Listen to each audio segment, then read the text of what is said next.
coming into effect. Well, let's take a closer look now at why this deal is so important. The fiscal cliff is a term used to describe the end of tax cuts that go back to 2001. If there's no deal, 88% of Americans will end up paying $400 billion more in taxes. This will be coupled with over $1 trillion in automatic government spending cuts.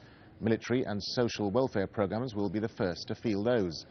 Falling off the fiscal cliff risks another recession. Well, Alex Lawson is the Executive Director of Social Security Works, a group working to improve the economic security of disadvantaged Americans. He joins us live now from Washington. Alex Lawson, we'll talk about the social impact of this in a second, but what's your assessment of why they still haven't reached a deal, and what do both sides actually want? Well, I think it's clear that what's just happened today is that Senator Reid has stood with the American people in saying absolutely no benefit cuts to Social Security, Medicare, or Medicaid. Specifically, he rejected Senator McConnell's offer to cut American Social Security benefits by 3%. And that's where we are today with Senator Reid saying no to Social Security benefit cuts. I mean, this must be a worrying issue for millions of Americans on Social Security. I mean, why are they using it as part of the talks, and how is it likely to be affected, do you think?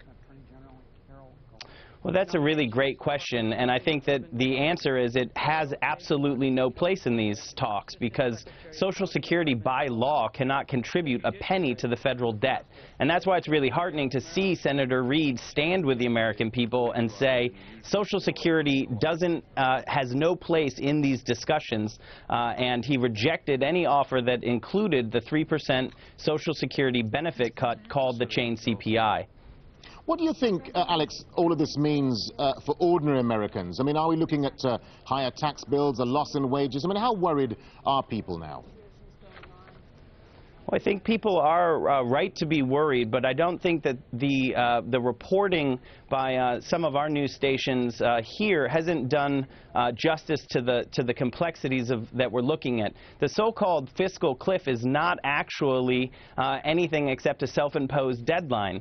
So whether or not they get the deal done by a certain hour is not nearly as important as what is in that deal. And that's why it's really critical that Senator Reid has rejected what would be a very bad deal for the American people. If they don't get a deal by 11:59 tomorrow, they can come back on January 3rd and they can start getting down and doing their jobs, extending unemployment to millions of Americans, and making sure that there's a tax cut for 98% of Americans. It's pretty crazy that right now what's actually happening is that the Republicans are holding people's Social Security benefits, and they're willing to allow taxes to go up on 98% of Americans to protect the wealthiest 2% from paying the rates that they paid before the Bush-era tax cuts. And I think that the Republicans themselves saw that that was not a winning position,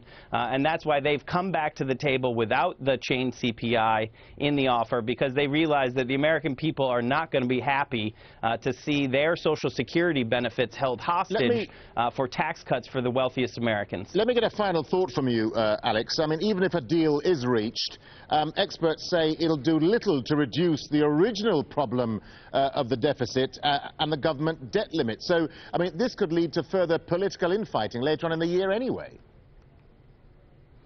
I think you're right that it could lead to fighting later in the year, but I think the main point is that the Congress needs to focus on the real crisis, and it's not the deficit crisis. We have a jobs crisis in this nation, and we need the members on the Hill to get back to work, and we need them to make sure that there's jobs for Americans, and that's what's going to solve any problems that we have with the deficit, is getting Americans back to work. Alex Lawson, thank you for talking to Al Jazeera.